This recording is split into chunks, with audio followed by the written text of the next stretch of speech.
E o nosso convidado de hoje é Araçari Pataxó, representante da etnia indígena Pataxó, do sul da Bahia.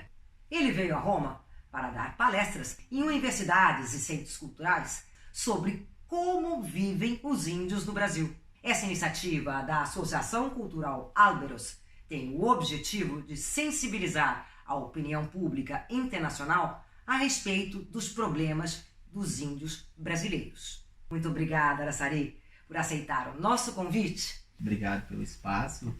Vamos começar falando sobre a tua missão aqui em Roma. Minha luta aqui, a minha vida em Roma, é justamente chamar a atenção da Europa e do mundo para fazer com que o Brasil possa respeitar o direito dos povos indígenas, e que é garantia constitucional e também garantia internacional pelo Brasil. Está sendo tirado o nosso direito de voz. Então, eu venho clamar para o mundo que respeite os nossos direitos e que as autoridades brasileiras possam demarcar os nossos territórios e nos deixar viver em paz. Há muitos anos que os índios vivem problemas no Brasil, né? A situação piorou com o governo de Jair Bolsonaro? Sim, piorou bastante, né? Porque essa gestão presidencial tem dito que para o Brasil crescer economicamente tem que usar o solo indígena, tem que vender o ouro, destruir, vender as madeiras. Isso é um equívoco deles, né? Eles estão errados, porque há uma riqueza muito maior além disso que eles pensam, que é a preservação ambiental, gerando vida para toda a humanidade, equilíbrio climático. É preocupante quando ele fala que vai usar a Amazônia para enriquecer o país, né? Vender o nosso ouro. 50% da população indígena está ali dentro da Amazônia. Quando a gente tem essa visão panorâmica do Brasil, todas as terras indígenas têm área protegida, têm água potável, tem solo fértil, e isso torna ganancioso para eles, né? Recentemente, o presidente Jair Bolsonaro acusou as organizações não governamentais de provocar incêndios na Amazônia e responsabilizou até o ator Leonardo DiCaprio por financiá-las. Qual é a tua opinião a respeito? E quais são as relações que vocês têm com as ONGs? Isso é mentira, né, da parte dele, porque nós não somos representados por nenhuma ONG, nenhuma instituição. Nós temos parceiros de nível internacional, porque a questão ambiental não diz interesse de pessoas, diz interesse do mundo. Então, quando ele disse isso, é porque ele quer tirar a nossa autonomia de conversar com órgãos.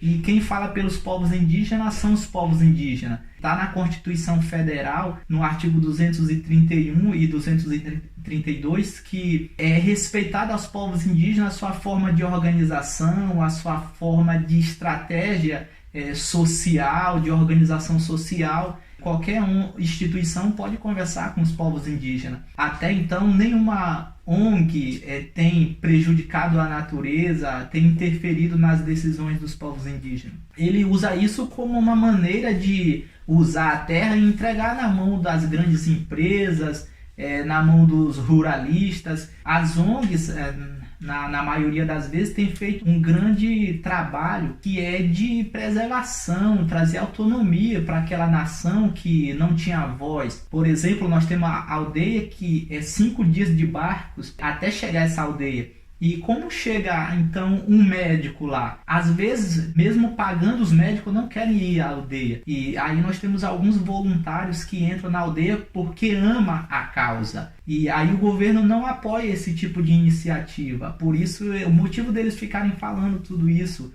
porque quer que o indígena fica lá morrendo sem atendimento. E quando ele agride o Leonardo DiCaprio, é ignorância da parte dele, porque hoje o mundo deve ter parceria, independente de interesse partidário ou religioso.